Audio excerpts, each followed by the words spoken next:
اور اگر کسی نے فری اینڈ فیئر الیکشن کے راستے میں کوئی رکاوٹ جو ہے وہ ڈالی یا کوئی پہلے جیسے حالات پیدا کیے تو یہ ملک کو irreparable جو ہے وہ نقصان ہوگا. اور ہمیں اس میں کوئی اب ہارم نہیں ہے, نہ کوئی ڈیبیٹ ہے کہ جی یہ حکومت رہے اور یہ حالات خراب ہیں, یہ کیسے ٹھیک ہوں گے. ہمارا اس بارے میں بالکل دو ٹوک موقف ہے کہ اس صورتحال کا ایک ہی حل ہے اور وہ فری اینڈ فیئر الیکشن ہے. فری اینڈ فیئر الیکشن کروائے جائیں, لوگوں کے جینون, عوام کے جینون نمائندے جو ہیں وہ منتخب ہو کے پارلیمنٹ میں آئیں اور وہ مل کے پھر بیٹھ کے دیکھیں اور اس ملک کے مسائل تو رانا صاحب اگر آپ اتنے کنونسڈ ہیں کہ اگر فری اینڈ فیئر الیکشن ہو جائیں تو آپ کو لگتا ہے کہ آپ ہی اقتدار میں آئیں گے اور اس کے بعد آپ لوگ اس ملک کو اس کرائسس سے بھی نکال سکتے ہیں, اور آپ کو یہ بھی امید ہے کہ ون پیج والا معاملہ نہیں ہے اس لیے آپ کو فری اینڈ فیئر الیکشن بھی مل جائیں گے, تو اس کے بعد ایک سنجیدہ کوشش نون لیگ اگر نہیں کر رہی ہے تو اس کا مطلب ہے آپ حکومت نہیں گرانا چاہتے ہیں نا ابھی, ورنہ آپ رابطے کرتے ان کے اتحادیوں سے, آپ رابطہ کرتے پیپلز پارٹی سے, جس استعفے کی آپ ایک سال پہلے بات کرتے تھے اس استعفے کی طرف جاتے, لانگ مارچ کی طرف آپ جا رہے ہوتے اتحادیوں سے بات کر کے اور پیپلز پارٹی سے بات کر کے, آپ لوگ سڑکوں پر جو احتجاج کر رہے ہیں جس میں مرکزی لیڈرشپ نہیں ہے, تو وہ یہ کس بات کا اظہار ہے پھر؟ نہیں دیکھیں شاہ زیب, اگر میں یہاں بیٹھ کے آپ کے پروگرام میں کہوں کہ ہم فلاں اتحادی سے رابطہ کر رہے ہیں, فلاں اتحادی نے ہمارے ساتھ یہ بات کی ہے, تو ان رابطوں کے پھر پلے رہے گا کیا؟ ہم ہر وہ کوشش کر رہے ہیں, میں نے جس طرح سے کہا ہے کہ ہم اس حکومت کا ایک دن بھی جو ہے وہ اس ملک اور قوم کے لیے نقصان دہ سمجھتے ہیں, اس لیے ہر وہ طریقہ جس سے یہ اس حکومت سے اس ملک کو, اس قوم کو نجات ملے اور اس ملک کو فری اینڈ فیئر الیکشن ملے, وہ ہم آزما بھی رہے ہیں, اس کے لیے کوشش بھی کر رہے ہیں. لیکن بعض چیزیں ایسی ہوتی ہیں کہ ان کو وقت سے پہلے اگر آن ایئر کر دیا جائے تو پھر وہ آگے چل نہیں سکتی. مگر راز صاحب یہ طے نہیں ہے کہ آپ لوگ پھر نکلیں گے, پھر موسم ذرا سرد ہوگا, پھر سیاسی ٹیمپریچر تو بڑھ جائے گا اور مگر پھر آپ لوگ گھر چلے جائیں گے, اس کے علاوہ کوئی ہے نہیں آپ لوگوں کے پاس اسٹریٹجی, اور نہ ہی آپ حکومت کو گرا سکتے اور نہ ہی اچھا ہوگا کہ حکومت اپنا ٹائم پورا نہ کرے. نہیں دیکھیں شاہ زیب, بات یہ ہے کہ ایک سیاسی جدوجہد جو ہے عوام کو اپنے موقف سے آگاہ کرنے کا جو معاملہ ہے وہ ہم اس سے پہلے بھی کرتے رہے ہیں, اور اگر اس میں کوئی کمی بیشی رہی ہے تو ہم اس کمی بیشی کو دور کر کے اب نئے سرے سے جو ہے وہ کل سے ہم اس کا آغاز کر رہے ہیں, اور پی ڈی ایم کی ساری جماعتیں جو ہیں وہ ہمارے ساتھ ہیں. ہم اپنی اس سیاسی جدوجہد کو پورے خلوص نیت سے اور پوری کمٹمنٹ سے جو ہے وہ آگے بڑھائیں گے. باقی اب دیکھیں, جہاں تک اس بات کا تعلق ہے کہ حالات اس نہج پہ کب جاتے ہیں کہ جب یہ حکومت جو ہے اسے گھٹنے ٹیکنے پڑتے ہیں یا اسے جو ہے وہ بھاگنے پہ مجبور کرتے ہیں, اب یہ تو کوئی نہیں کہہ سکتا. آج دیکھیں نا, آج ملک میں جو حالات ہیں آپ تو میڈیا کے اوپر اس کی خبر بھی نہیں دے سکتے. آپ کو پتہ ہے کہ آج لاہور آدھا بند ہے, اور آپ کو پتہ ہے کہ کل ایک جو ہے وہ لانگ مارچ شروع ہونے والا ہے جس کی خبریں بھی میڈیا نہیں دے سکتا. تو یہ اس سے آپ کچھ نہیں کہہ سکتے کہ اگلے ایک ہفتے بعد یا 10 دن بعد جو ہے وہ کیا حالات ہوں گے. مگر راز صاحب اس وقت انہی وجوہات کی وجہ سے جو اگر اس حکومت کو سامنا کرنا پڑتا ہے, جن وجوہات کا آپ کو سامنا کرنا پڑا, تو اور اس طریقے سے اگر حکومت کمزور ہوتی ہے تو کیا اچھا ہوگا جن چیزوں کا آپ ذکر کر رہے ہیں جو میڈیا پر چل نہیں رہی؟ نہیں تو آپ مجھے بتائیں کہ ان کے ساتھ معاہدہ ہم نے کیا تھا, انہوں نے ہمارے ساتھ مشورہ کیا تھا, اپوزیشن کو اعتماد میں لیا تھا, پارلیمنٹ میں یہ معاملہ ڈیبیٹ کیا تھا کہ جی ہم یہ معاہدہ کرنے جا رہے ہیں. جب ان کے ساتھ انہوں نے بیٹھ کے معاہدہ کیا ہے اور پارلیمنٹ کا اجلاس جو ہے وہ یعنی 3 گھنٹے کے نوٹس کے اوپر جو ہے وہ ارجنٹ کیا ہوا اجلاس جو ہے وہ بلا کے اور وہ قرارداد جو ہے وہ پیش کی ہے, تو معاہدے کی جو باقی شکیں ہیں وہ کریں پوری, کیوں نہیں کرتے؟ اور اگر وہ شکیں پورے نہیں کرنے والی ہیں تو وہ اتنا غلط معاہدہ کیا کیوں تھا؟ اس کی ذمہ داری اب اپوزیشن پہ تو نہیں آ سکتی یا ہمارے اوپر تو نہیں آ سکتی, اس کے یہ ذمہ دار ہیں. بہت شکریہ ثناء اللہ صاحب ہمارے ساتھ موجود تھے. بتاتے چلے کہ حکومتی وزراء کو, متعدد حکومتی وزراء کو اور حکومتی اراکین کو ہم نے پروگرام میں آنے کی دعوت دی ان تمام ایشوز پر بات کرنے کے لیے, مگر کوئی نہیں آیا. اس وقت ہمارے ساتھ موجود ہیں سینئر صحافی اور تجزیہ کار سلیم صافی صاحب, ہمارے ساتھ سینئر صحافی تجزیہ کار اور بہادر صحافی عصمت شیرازی صاحبہ موجود ہیں. آپ دونوں کا بہت شکریہ. صافی صاحب, سب سے پہلے معاملات طے ہوئے نہیں ہوئے ہیں, اس نوٹیفیکیشن جس کا انتظار ہے وہ آ کے نہیں دے رہا ہے. وزراء کہہ رہے تھے اس ہفتے ہو جائے گا, ابھی بھی نہیں ہوا ہے. ہو جائے گا, اور ویسے ہی ہو جائے گا جیسے اس کو ہونا تھا انشاءاللہ اسی طرح ہی ہوگا. بس کچھ لاڈلے کی نکی نکی خواہشیں تھی وہ پوری ہو گئی, صاحب ہو جائے گا. مجھے ساتھ میں بتائے گا کہ اب اپوزیشن سڑکوں پر ہے, لاسٹ ایئر بھی ہم نے دیکھا آپ کی تو ظاہر ہے جہانگیر ترین صاحب سے بھی ریسنٹلی ملاقات ہوئی ہے, یہ تو اتحادیوں کو بھی کہہ رہے ہیں کہ اتحادی حکومت چھوڑیں, اس حکومت کے ساتھ چمٹے نہ رہے ہیں. کوئی اسٹریٹجی آپ کو نظر آتی ہے جو اس حکومت کے لیے خطرہ ہو, کیونکہ حکومت بڑے سکون میں ہے؟ اپوزیشن ہے کدھر؟ میں نے تو پچھلے 3 سالوں میں اس ملک میں اپوزیشن دیکھی نہیں ہے, اور یہ جو پیپلز پارٹی ہے اس کی کون سی ادا اپوزیشن کی ہے؟ مسلم لیگ تو وقتاً فوقتاً کبھی حکومت وہ نرم بن جاتی ہے, ہیموپیتھک اپوزیشن, کبھی دوسری طرح کی اپوزیشن بن جاتی ہے. تو ایک تو بدقسمتی یہ ہے کہ اس مرتبہ جس کو حکومت دلوائی گئی ہے ان کو حکومت کرنا نہیں آتا, اور جن کو اپوزیشن دلوائی گئی ہے یا اپوزیشن میں دقیت دے ان کو اپوزیشن کرنی نہیں آتی. لیکن میں سمجھتا ہوں کہ اب اگر وہ بھی اس جوڑ توڑ اور ڈرٹی گیم میں ملوث ہوتے ہیں اور عدم اعتماد لانا اور یہ کرنا وہ کرنا, تو وہ ان کا اپنے ساتھ بھی ظلم ہوگا اور اس ملک کے ساتھ بھی ظلم ہوگا. اسما, آپ سمجھتے ہیں کہ اس دفعہ بھی کوئی اسٹریٹجی نہیں ہے؟ میڈیا پہ بیانات, پیپلز پارٹی کہہ رہی ہے ہاں جی ساتھ چلنا چاہیے, نون لیگ بھی کہہ رہی ہے ساتھ چلنا چاہیے, نون لیگ اتحادیوں سے کہہ رہی ہے کہ آپ کو حکومت چھوڑ دینی چاہیے, بجائے اس کے کوئی پولیٹیکل اسٹریٹجی ہو, رابطے ہوں. یہ میڈیا پر بیانات ہو رہے ہیں, پروٹیسٹ ہو رہے ہیں, آپ کو لگ رہا ہے کوئی اسٹریٹجی ہے, کوئی سنجیدہ ہے حکومت کو گرانے کے لیے اپوزیشن؟ بالکل شاہزیب, میرا خیال ہے کہ اسٹریٹجی بنائی جائے گی, مگر ابھی جو دونوں جماعتیں ہیں وہ بالکل ریلیکس ہو کے پیچھے سر لگا کے اپنا وہ سچویشن کو دیکھ رہے ہیں کہ سچویشن جو ہے وہ کس طرف لے کے جاتی ہے. اور دوسرا بد اعتمادی بہت ہے جو اداروں کے ساتھ بھی جو ہے, اور جو انوائرمنٹ پچھلے کچھ سالوں میں 3 سالوں میں رہا ہے. اپوزیشن یہ چاہتی ہے کہ ان کے پاس یہ یقین دہانی ہو کہ کم از کم کل کو اگر وہ تحریک عدم اعتماد لے کے آتے ہیں یا وہ لانگ مارچ لے کے آتے ہیں تو اس کے بعد ان کے ساتھ کیا سلوک ہوگا, کیونکہ اگر وہ ناکام ہوتے ہیں تو ظاہری طور پہ ان کی جو ایک پبلک فوٹنگ ہے وہ اور زیادہ کمزور ہو جائے گی.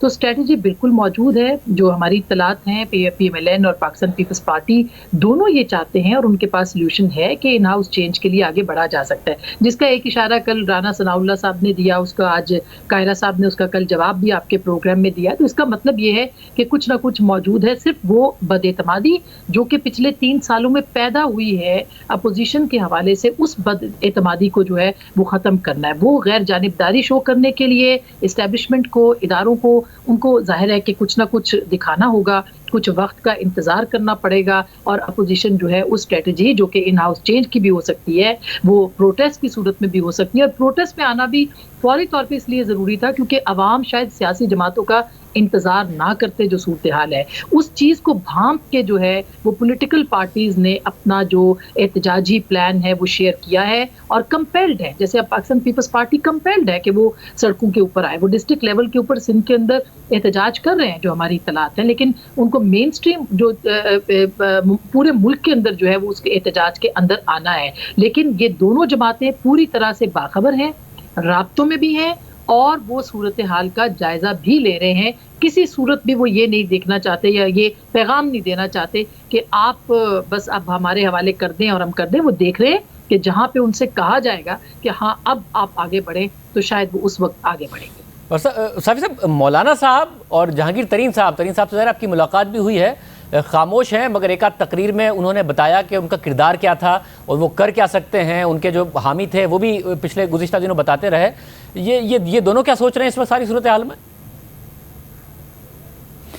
دیکھیں, مولانا صاحب تو ظاہر ہے کہ شروع دن سے ایک ایگریسو اپوزیشن کرنا چاہ رہے تھے, لیکن پہلے پیپلز پارٹی اور نون لیگ دونوں نے ان کا ساتھ نہیں دیا, اور اس کے بعد جب پیپلز پارٹی نے پھر انیشیٹو لیا پی ڈی ایم کا, تو اس کے بعد مولانا صاحب پھر ایک مرتبہ متحرک ہو گئے. لیکن پھر اپنے لیے ڈیل کر کے پیپلز پارٹی نے جس طرح پی ڈی ایم کے پیٹ میں چرا گھونپ دیا, تو اس کے بعد مولانا صاحب کی تو پیپلز پارٹی سے بدگمانی بہت زیادہ ہے. اور دوسری طرف جو ہے خود پیپلز پارٹی نے بھی اب جو رویہ اپنایا ہوا ہے, تو میرے خیال میں ان کا یہ گیپ اتنا جلدی فل نہیں ہو سکے گا.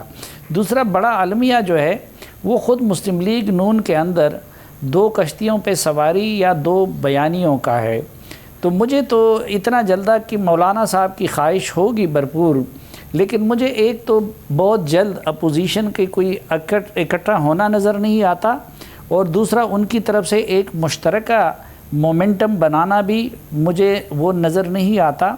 اور ٹھیک ہے کہ عمران خان صاحب کی حقیقت اب لوگوں پہ یا ان کی پارٹی کی واضح ہو گئی ہے، لیکن اتنا جلدی بھی نہیں ہوگا جتنا کہ کچھ لوگ امید لگائے بیٹھے ہیں۔ اس وقت اصل چیلنج جو حکومت کے لیے ہے وہ خود حکومت ہے، یعنی اصل تھریٹ حکومت ہے، اور دوسرا پچھلے چند سالوں میں جو عمل کیا گیا پولیٹیکل پارٹیز کے ساتھ اور اداروں کے ساتھ، اس کی وجہ سے عام آدمی کا پولیٹیکل پارٹیز یعنی پولیٹیکل پارٹیز ان کے اس کو ریپریزنٹ کرتی تھی، تو اسٹیٹ اور پولیٹیکل پارٹیز کے ساتھ عام آدمی کا وہ کنیکشن بہت کمزور ہو گیا ہے۔ اس لیے مجھے اس سے زیادہ خطرہ جو نظر آ رہا ہے وہ صرف حکومت کے لیے نہیں بلکہ وہ ریاست کے لیے بھی ہے۔ وہ لوگوں کا جتوں میں تقسیم ہو کے سامنے آنا یا پھر لبیک جیسے تحریکوں کا سامنے آنا، مجھے اپوزیشن کی بنسبت یہ تھریٹ زیادہ اس وقت دکھائی دیتا ہے۔ اسما، اس وقت کافلی اور ایم کیو کو ظاہر ہے اپیل کرتی ہے نون لیگ کہ جی آپ کب تک آپ بھی اس ان پاپولر حکومت کی کاسٹ پے کریں گے، مگر آپ کو لگتا ہے کہ کوئی چانس ہے کہ اتحادی چھوڑیں حکومت کو یا پھر وہ رہیں گے آخر تک، یہ حکومت اپنا ٹائم ہی پورا کرے گی؟ میرے خیال ہے شاذب یہ دونوں جماعتیں جو کہ اتحادیوں کی صورت میں، آپ کو یاد ہوگا کہ گزشتہ کچھ عرصہ پہلے جو ہے وہ بلاول صاحب کی ملاقات ہوئی تھی پرویز الہی صاحب سے، اور پھر کچھ ہم نے ایسے بھی باتیں سنی تھی کہ پی ایم ایل این کے کچھ لوگوں کی بھی رابطے جو تھے وہ قاف لیگ سے کچھ عرصہ پہلے ہوئے تھے، تو رابطے بحال ہو سکتے ہیں، سیاستدانوں کو یہ کام آتا ہے، لیکن جو اصل سوال ہے وہ اس وقت اور ٹائمنگ کا انتظار کر رہے ہیں جس میں کہ ان کو تمام لوگوں کو انکلوڈنگ جو اتحادی ہیں حکومت کے، ان کو لگے کہ اب غیر جانبداری ہو گئی ہے اور اب کسی طرح کا کوئی اور پریشر نہیں آئے گا کہ دوبارہ آپ حکومت کے ساتھ جو ہے وہ کھڑے ہو جائیں۔ اس فضا کو جو کہ ظاہر ہے کہ پچھلے 3 سال کے عرصے میں وہ فضا ڈیولپ ہوئی ہے، اور اس ڈیولپمنٹ کے اندر جو ہے وہ تمام چونکہ سارے انڈے ایک ہی باسکٹ میں ڈال دیے گئے تھے دونوں طرف سے، اور یہاں پہ بھی صورتحال حکومت کا یہ ہے کہ وہ تو بات کرنے کو تیار نہیں ہے، تو اب جو اصل اشارہ ہے یا جو اصل انتظار ہے وہ طاقتور حلقوں کی طرف سے ان ساری جماعتوں کو ہے، وہ جی ڈی اے ہو، وہ ایم کے ایم ہو یا وہ دیگر جو حکومتی اتحاد ہیں، ان کو بالکل اس بات کے اوپر ہے کہ وہ ٹائمنگ ایسی ہو جائے جہاں پہ ان کو یہ لگے کہ اب جو ہے وہ پوری طرح سے حکومت جو ہے وہ تنہا ہے۔ لیکن جو آپ نے کل آج بھی خبریں بھی پڑھی ہوں گی کہ کل جب مہنگائی کے اوپر وزیر اعظم نے اجلاس طلب کیا ہے تو ان کے وزراء نے وہ وہاں پہ پھٹ پڑے ہیں، اور انہوں نے وہاں پہ بتایا ہے کہ ہم عوام کو فیس کرنا ہمارے لیے مشکل ہو رہا ہے، ہم کس طرح سے ان کے پاس جائیں، ہم کس طرح سے ان سے رابطہ کریں۔ تو یہ جو ایک صافی صاحب نے بات کی کہ حکومت کے اندر ایک بہت بڑا چیلنج موجود ہے، یہ بالکل اپنی جگہ درست ہے۔ یہی وجہ ہے کہ حکومت جو پرابلمز ہیں ان کو ایڈریس کرنے کی بجائے یہاں وہاں کے جو معاملات ہیں ان کو ایشوز بنا رہے ہیں، اور ان ایشوز کو ہائی لائٹ کر کے یہ ثابت کرنے کی کوشش کی جا رہی ہے کہ سب کچھ نارمل ہے۔ سب کچھ نارمل نہیں ہے۔ کل عدم تنظیم جو ہے وہ اسلام آباد آ رہی ہے، اپوزیشن سڑکوں کے اوپر نکل چکی ہے، عوام مضطرب ہیں، اور جو مہنگائی کی جو صورتحال ہے اس سے عوام پس رہے ہیں۔ یہ پلس ہے جس کی وجہ سے پولیٹیکل پارٹیز نے یہ فیصلہ کیا۔ اس سے زیادہ دن جو اتحادی ہیں وہ دور نہیں رہ سکتے۔ یہ بات تو بالکل اپنی جگہ پہ اٹل ہے، کیونکہ سب نے الیکشنز میں جانا ہے، ان کو نظر آ رہا ہے وہ اپنے عوام کے پاس جائیں گے۔ ایسی صورتحال میں وہ کب تک یہ دیکھیں گے کہ پرفارمنس جو ہے وہ ہو، اور کوئی جادو کا چراغ جو ہم جو کہتے ہیں چھڑی جادو کی وہ کہاں سے آئے گی کہ 2 سال کے اندر آپ کی معیشت ٹھیک ہو جائے، آپ کے صورتحال بہتر ہو جائے اور آپ پھر پبلک کے پاس ووٹ لینے کے لیے جائیں۔ تو یہ صورتحال کوئی اتنی نارمل صورتحال نہیں ہے، یہ ایک بہت ہی غیر معمولی صورتحال ہے جس میں پاکستان کی سیاسی جماعتوں، پاکستان کی جو اشرافیہ ہے، عسکری اشرافیہ ہے، ان سب کو دیکھنا ہوگا کہ یہ بند گلی میں ہم جاتے جا رہے ہیں، اور وہاں پہ جا کے پھر کیا ہوگا یہ تو ظاہر ہے آنے والا وقت بتائے گا۔ بہت شکریہ، گفتگو آپ نے سنی۔ ناظرین، ایک پروگرام ایک بریک شامل کرتے ہیں۔ دلچسپ کامنٹ تھا گورنر اسٹیٹ بینک کا جس پر ایک بحث چھڑ گئی ہے، تفصیل سے بات کریں گے کہ معیشت کہاں جا رہی ہے۔ ایک بریک کے بعد آئی ایم ایف سے مذاکرات ابھی تک کسی حتمی نتیجے پر نہیں پہنچے ہیں۔ حکومت بجلی کی قیمتوں میں اضافے کے ساتھ ساتھ آئی ایم ایف کی کون سی شرائط تسلیم کرے گی ابھی تک واضح نہیں ہے، مگر ملک میں مہنگائی میں مسلسل اضافہ ہو رہا ہے اور خدشات ہیں کہ آئندہ آنے والے دنوں میں مہنگائی مزید بڑھے گی۔ حکومت کے لیے مہنگائی بڑا چیلنج بن گئی ہے، عوام کے لیے بن گئی ہے، اور ساتھ ہی روپے کی قدر میں مسلسل کمی آ رہی ہے۔ آج روپے کی قدر میں مزید کمی آئی اور انٹر بینک میں ڈالر 174 کی سطح پر پہنچ گیا۔ روپے کی قدر میں مسلسل کمی آ رہی ہے، مگر گورنر اسٹیٹ بینک رضا باقر کی روپے کی قدر میں کمی پر نئی منطق سامنے آئی ہے۔ مانچسٹر میں ایک تقریب سے خطاب کرتے ہوئے گورنر اسٹیٹ بینک نے کہا کہ روپے کی قدر گرنے سے اوورسیز پاکستانیوں کو فائدہ پہنچا. اس تقریب میں تحریک انصاف کے رہنما بھی موجود ہیں. جو اوورسیز پاکستانیوں کی فیملیز پاکستان میں ان کو کیوں فائدہ ہوتا ہے؟ کیونکہ ہمارے اوورسیز پاکستانی ہمارے بھائی بہن جو ان ملکوں سے ریمیٹنسز اپنے محنت اور مشقت سے پیسے بھیج رہے ہیں، اس کی جو تعداد ہے وہ بڑھتی جا رہی ہے ایکسچینج ریٹ کی وجہ سے. اب میں آپ کو اس کا کوانٹم بتانا چاہتا ہوں تاکہ آپ یہ اچھی طرح سمجھ جائیں کہ ایکسچینج ریٹ کے اوپر جانے سے کچھ لوگوں کا نقصان لیکن کچھ لوگوں کا فائدہ. ہمارے سال میں اس سال میں اگر ہماری ریمیٹنسز جو ہیں تقریباً مثال کے طور پہ $30 بلین کی ہو جاتی ہے، ہمیں امید ہے اس سے بھی زیادہ ہو جائے. اور اگر ہمارا ایکسچینج ریٹ پچھلے کچھ مہینوں میں 10% بھی ڈپریشیٹ ہوا ہے تو یہ $3 بلین اضافی جو ہیں اوورسیز پاکستانیوں کے خاندانوں کو پہنچ رہے ہیں. یہ 500 ارب روپے سے بھی زیادہ بنتا ہے جو کہ ایڈیشنل پیسہ ان لوگوں کو جا رہا ہے. تو میری کہنے کی مراد یہ ہے کہ ہر چیز میں، ہر پالیسی معیشت کی کچھ لوگوں کو فائدہ ہوتا ہے، کچھ لوگوں کو فائدہ نہیں ہوتا. تو جب آپ بات کرتے ہیں کہ جن لوگوں کو فائدہ نہیں ہوگا تو جن لوگوں کو فائدہ ہو رہا ہے ان کو ہمیں نہیں بھولنا چاہیے. گورنر اسٹیٹ بینک کے بیان پر بزنس کمیونٹی کا سخت رد عمل سامنے آ رہا ہے. Karachi chamber of commerce and industry کے صدر محمد ادریس کا کہنا ہے کہ گورنر اسٹیٹ بینک کا بیان قابل تشویش ہے. غلط پالیسی کو صحیح ثابت کرنے سے گریز کیا جائے، چند لوگوں کو فائدہ پہنچانے کے بجائے ملک کے وسیع تر مفاد میں اقدامات اٹھائے جائیں. کراچی چیمبر نے مزید کہا کہ ڈالر کی بڑھتی قیمت کا معمولی فائدہ اور بے پناہ نقصانات ہیں. ہم زیادہ تر اشیاء بالخصوص اشیاء خوردونوش اور اجناس درآمد کرتے ہیں. برآمدات کا خام مال بھی درآمد کیا جاتا ہے. فائدہ تو کوئی خاص نہیں، نقصان بے پناہ ہے. کراچی چیمبر نے مزید کہا کہ مہنگائی اگر اسی طرح بڑھتی رہی تو ہم برآمدات بھی نہیں کر پائیں گے.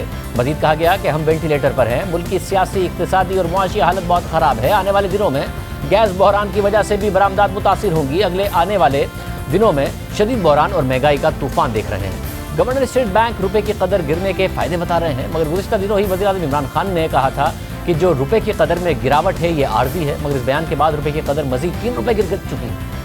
یہ جو روپے پہ پریشر پڑا ہوا ہے اور یہ عارضی ہے، انشاءاللہ یہ ہمارے پاس یہ تھوڑا سا جو ویو آئے جائے گا تو پھر کنٹرول ہو جائے گا. وزیر اعظم نے بیان دیا تھا، اس کے بعد روپے کی قدر مزید گر گئی ہے. گورنر اسٹیٹ بینک ڈالر کی قدر میں اضافے کے فوائد بتا رہے ہیں، مگر سنیے ماضی میں عمران خان روپے کی قدر میں کمی اور ڈالر کی قدر میں اضافے پر کیا کہتے رہے. جب 1 روپیہ ڈالر کے سامنے گرتا ہے، آپ کو پتہ ہے آپ کے اوپر کتنا قرضہ چڑھتا ہے؟ 100 ارب روپیہ پاکستانیوں پہ قرضہ چڑھتا ہے. جب ڈالر کے سامنے روپیہ 1 روپیہ گرتا ہے، ابھی 5 روپے گرے ہیں تو سوچے ہیں کہ اب سب پہ 500 ارب روپے کا قرضہ چڑھ چکا ہے. اور یہ کس نے چڑھایا؟ کس کی وجہ؟ منشی اسحاق ڈار اور نواز شریف. مہنگائی بڑھتی جا رہی ہے. روپیہ آج 128 روپیہ ڈالر پہنچ گیا ہے. جتنا جتنا روپیہ گرتا جائے گا اتنی مہنگائی بڑھتی جائے گی.